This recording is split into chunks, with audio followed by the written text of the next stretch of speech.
J'ai regardé d'un peu plus près l'itinéraire d'un homme qui va arriver ou devait arriver ces jours-ci à Paris pour y passer la semaine, que j'ai appelé l'éternel visiteur, qui vient en France pour la énième fois.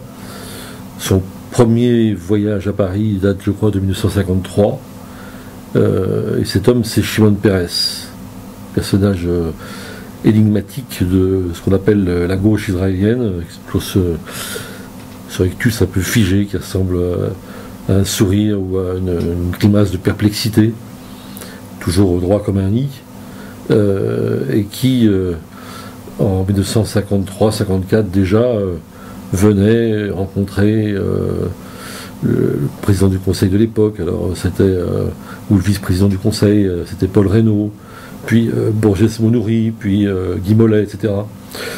Et chaque fois, il raconte lui-même dans ses mémoires que c'était pour chercher des pièces d'artillerie, puis peu à peu d'avions de combat, les fameux mystères, puis les chars de combat, les AMX.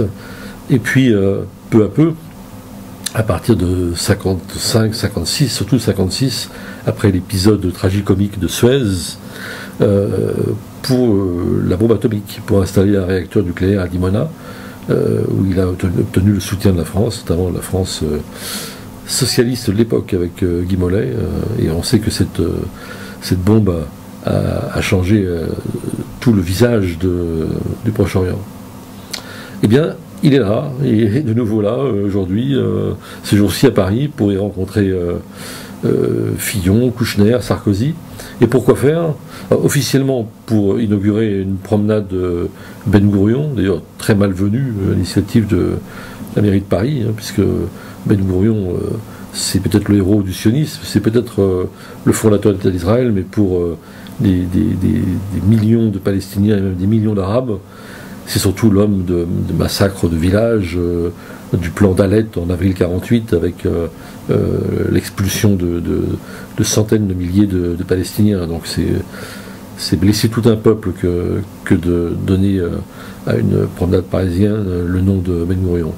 Mais Shimon Peres c'est surtout là, comme en 53, comme en 54, pour discuter avec la France de l'Iran, enfin d'une guerre ou de raid dont l'Israël rêve, dont ils n'ont pas tout à fait les moyens actuellement parce que les États-Unis d'Obama s'y opposent.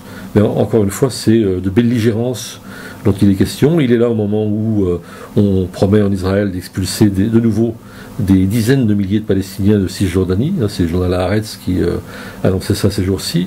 Donc il est là comme toujours, c'est avec cette ambiguïté, à la fois son prix Nobel de la paix en bandoulière, sa réputation d'homme de gauche, pour préparer la guerre. Il est un peu le profil, je dirais, présentable d'Israël, pendant que d'autres colonisent et fourbissent leurs armes pour attaquer qui l'Iran aujourd'hui, qui le Liban Sud demain, etc.